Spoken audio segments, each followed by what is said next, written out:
Jamie WildMan Frizzell. Welcome to the Downrange Podcast. We're huge fans of the show and of everything you've done on the show. Thanks for joining. Tell us, where in the world are you today?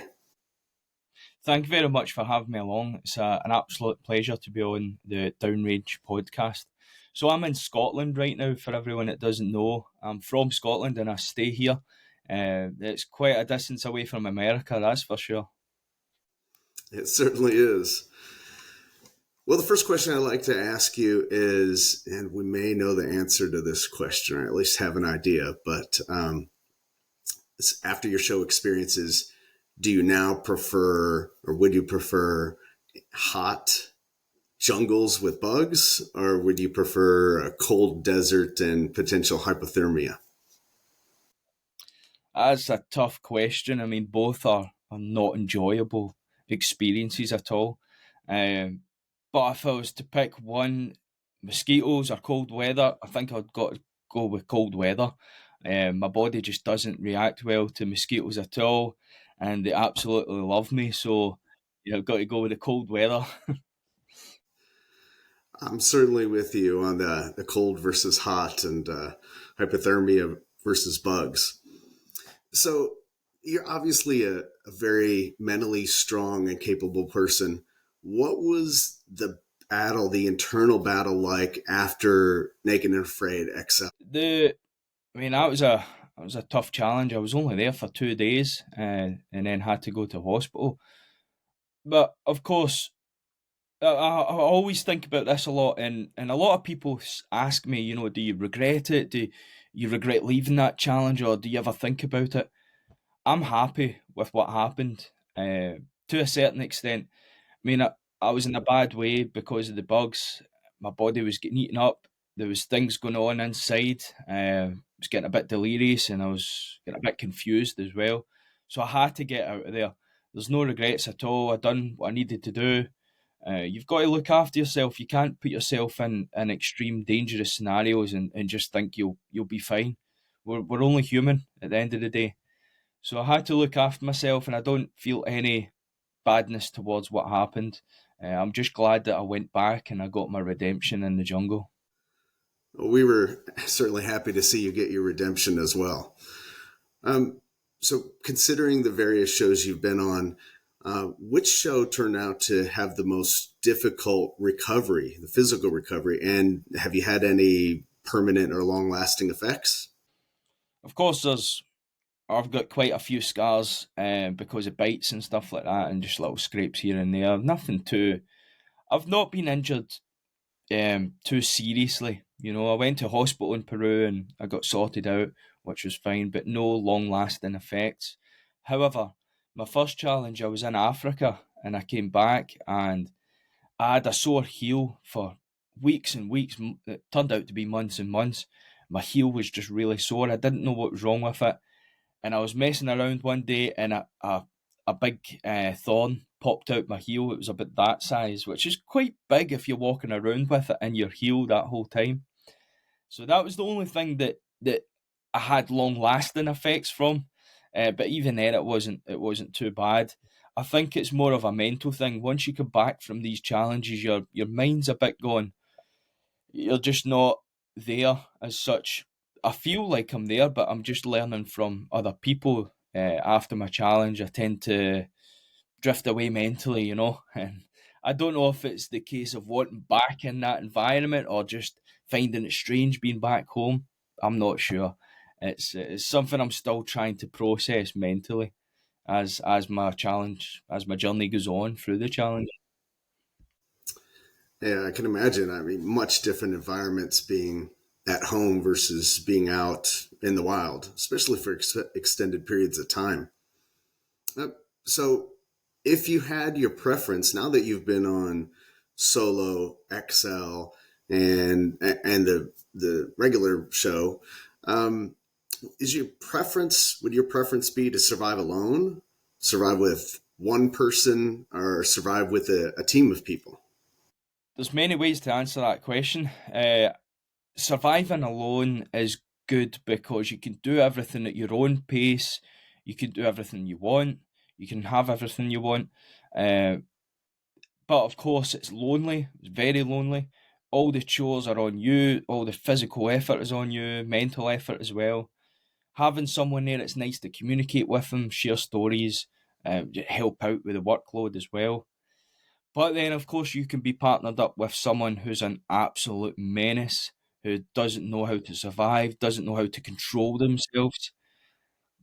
It's a strange one. If I could pick who I could take, then I would rather go with people. Yeah. Good point. Good point. Basket traps. So we've seen over the years people make basket traps, basket fish traps with a lot of times little to no success. In fact, I would think majority of the time they have little to no success. You made a fish trap out of a log, and it worked really, really well. What are your thoughts on basket traps, and how where did you get the idea for the log? Basket traps are great if they can be made properly. Of course, they are very time consuming. They are quite intricate. It's quite intricate work. You're working with reeds or grass or sticks to weave them. I mean, if they're done properly and you take a lot of time doing them, fishing baskets can last a long time and they can be very efficient. I didn't really have a lot of time on my hands because I had to go and get firewood, I had to boil water, I had to do all these tasks, so I needed something quick. When I was walking into my challenge, when I was inserting into it, I came across a hollow log just lying on the floor, and I thought that's got to be useful for something. When do you ever see a hollow log except from like bamboo? And of course, bamboo's very useful. So I thought that's got to be used for something. So I kept it in my mind. I didn't use it straight away. And one day I was just sitting thinking, how to use this, how to utilize this hollow log.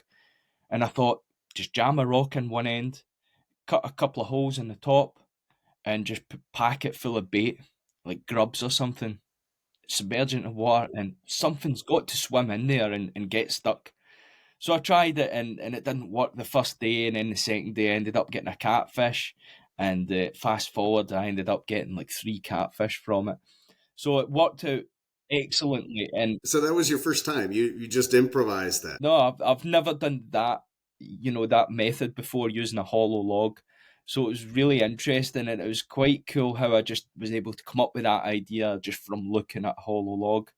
So I mean, survival's all about just adapting to your surroundings, adapting to your available materials, and just thinking outside the box.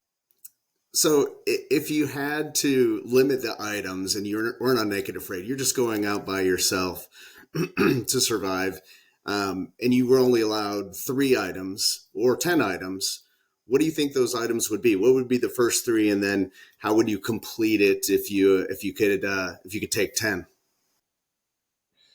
I love these questions. Um, so the three items, it's got to be the essentials. You've got to have a blade, a fire starter, and a pot. Now you could be the best fire starter in the world. You could rub sticks together in any situation and create a fire, but you need a fire starter. For wet environments, it could take days to make a fire using sticks, so you need a fire starter. A blade, of course, you need one of those to cut things, and you need a pot to store your water in. So those three items are a must-have in any survival situation. Now, here's the luxurious loadout for a survival event. 10 items. So of course you've got your blade, your fire starter, pot. I would take a tarpaulin. Um, I would take a first aid kit.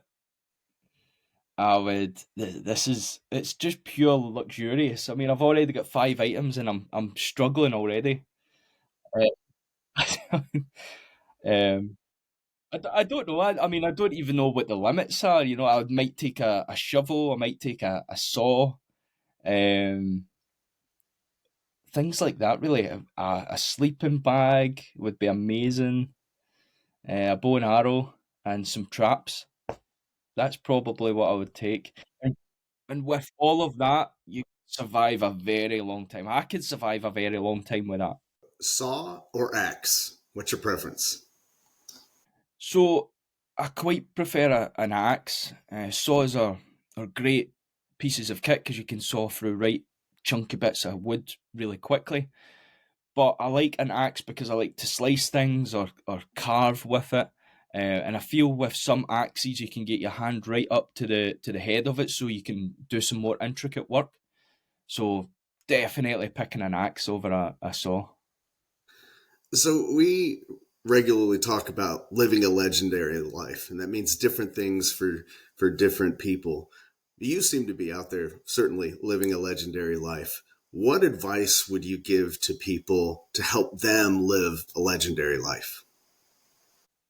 So this is something I think passionately about because I stay in a small town called Ayr in Scotland.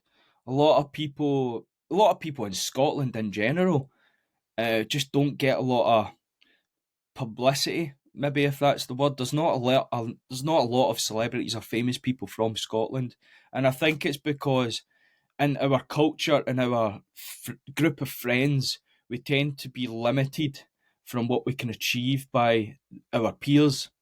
So, if I have a big group of friends and maybe they all have normal jobs, like maybe a mechanic or a nurse or a doctor or something like that, and then I want to be on TV, they'll try and talk you out of it and they'll try and keep you down to their level.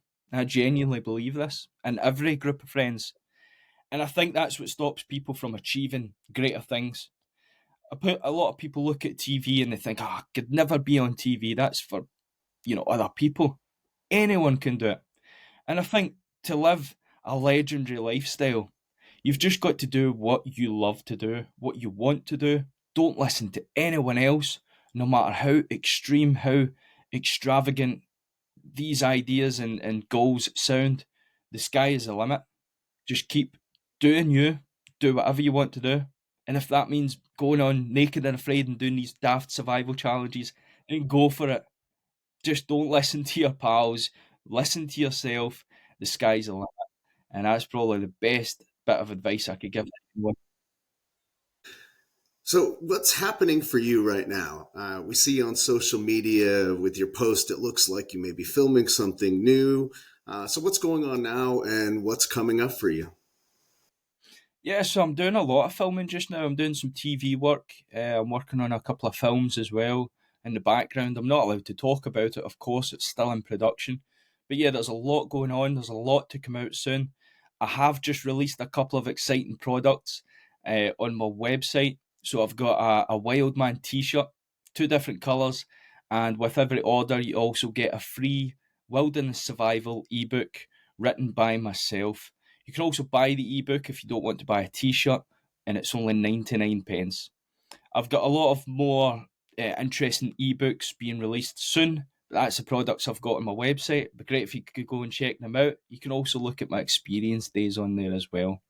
But of course, if you want to just follow the journey, then I'm all over social media. You can Google my name, Jamie Wildman Frizzell, or my social medias are at Wildman Frizzell, which will be tagged in the description below. And of course, come along, give me a like, give me a follow, send me a message, say hello, and it would be great to have you along for the journey. We will certainly add everything in the show notes. All right, one last question, or maybe two last questions. Any plans to go back on Naked and Afraid? Ah, naked and afraid. I'm always up for another challenge.